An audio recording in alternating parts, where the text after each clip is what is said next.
Assalamu alaikum students. I hope you all are fine and doing good. This tutorial is for grade 4 social studies. Students, our today's topic is basic human rights and responsibilities. बुनियादी इंसानी हकूक़ और ज़िम्मेदारियाँ। अल्लाह ताला ने तमाम इंसानों को बराबर पैदा किया है। चूँकि तमाम इंसान हज़रत आदम अलैहिस्सलाम और हज़रत हव्वा अलैहिस्सलाम की औलाद हैं, इसलिए कोई किसी से आला या अदना नहीं और हर इंसान को बुनियादी हकूक़ हासिल हैं जो हमसे कोई छीन नहीं सकता।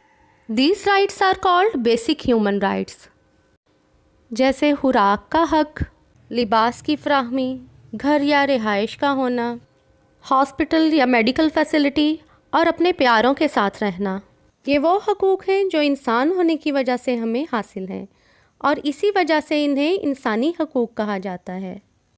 और पूरी दुनिया के इंसानों को इक्वल ह्यूमन राइट्स प्रोवाइड करने के लिए यूनाइटेड नेशंस ऑर्गेनाइजेशन का इदारा कायम किया गया है। किसी भी मुल्क के रहने वालों को इक्वल ह्यूमन राइट्स प्रोवाइड करना वहाँ की गवर्नमेंट की ज़िम्मेदारी है। We are going to study about these human rights. अल्लाह ताला ने तमाम इंसानों को आज़ाद पैदा किया है और हर शख्स को आज़ादी से ज़िंदगी गुजारने का हक़ हासिल है। हर इंसान को ये हक़ हासिल है कि वो अमन व सुकून से अपनी ज़िंदगी गुजार सके। तमाम इंसान रंग, नस्ल और ज़ुबान के लिहाज से बराबर हैं, यानी किसी का गोरा या काला होना या किसी ख़ास नस्ल से ताल्लुक़ रखना किसी बड़ाई की निशानी नहीं है। Freedom to move and travel in the country, यानी मुल्क के अंदर रहते हुए कहीं भी आज़ादी से एक जगह से दूसरी जगह का सफ़र कर सकता है। Everyone has right to practice his religion, और हर कोई अपने मज़हब की तालीमात पर आज़ादी से अमल कर सकता है। Students, it's also your basic human right to get education, और कोई आपसे ये हक़ छीन नहीं सकता।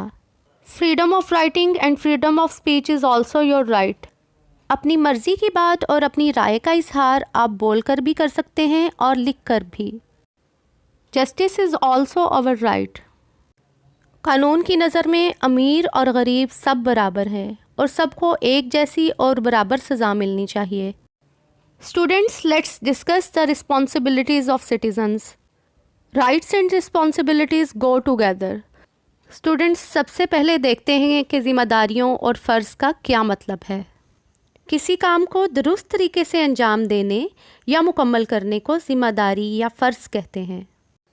Students, you have already studied that Pakistan is our identity, और तमाम लोग जो पाकिस्तान में रहते हैं वो इसके शहरी कहलाते हैं और पाकिस्तानी शहरी होने के नाते हमें बहुत से राइट्स दिए गए हैं, इसलिए हमें अपनी रिस्पॉन्सिबिलिटीज़ का भी पता होना चाहिए। इन रिस्पॉन्सिबिलिटीज़ में कवानीन की पाबंदी करना, जैसे वक्त की पाबंदी करना और ट्रैफिक रूल्स की पाबंदी करना वगैरह शामिल हैं। कुदरती वसाइल की हिफाजत, यानी कुदरती वसाइल मसलन पानी, बिजली और गैस को एहतियात से इस्तेमाल करना। अवामी मकामात यानी पार्कों, बस अड्डों, रेलवे स्टेशनों और हवाई अड्डों वगैरह की सफाई का ख्याल रखना। अपने मुल्क का वफ़ादार होना और वतन से मोहब्बत करना। ईमानदारी और पाबंदी से टैक्स अदा करना। घर, इलाके और शहर की सफाई का ख्याल रखना और मुल्क के माहौल को बेहतर बनाना। सेहत के असूलों पर अमल करना और अपनी सेहत और सफाई का ख्याल रखना। आदाब का ख्याल रखना, यानी सबके साथ एहतराम से पेश आना और दूसरों की मदद करना। मज़हब का एहतराम, यानी दूसरे मज़ाहिब के लोगों के रस्म व रिवाज और उनकी मजहबी किताबों का एहतराम करना भी हमारी शहरी ज़िम्मेदारियों में शामिल है। प्यारे बच्चों, इन तमाम मालूमात की मदद से आप सवालात के जवाबात अपनी नीट नोटबुक पर लिखेंगे। शहरियों को हकूक़ फ़राहम करना किसकी ज़िम्मेदारी है?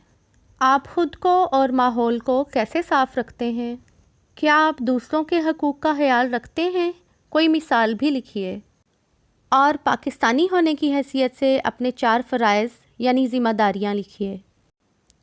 अपने घर में आपको क्या हकूक़ हासिल हैं और घर में आपकी क्या ज़िम्मेदारियाँ या फ़राइज़ हैं? इस सवाल का जवाब आप एक्टिविटी की सूरत में भी कर सकते हैं। Students, let's have a quick review now. Today we have studied about human rights and responsibilities of citizens. इंसानी हकूक़ में इंसाफ, बराबरी, आज़ादी, मज़हब اور تعلیم وغیرہ شامل ہیں، اور ملک سے وفاداری، قوانین کی پابندی اور صحت کے اصولوں پر عمل کرنا وغیرہ ہماری ذمہ داریوں میں شامل ہے۔ امید ہے آپ کو سب سمجھ آ گیا ہوگا۔ Thank you so much for watching this video. اللہ حافظ۔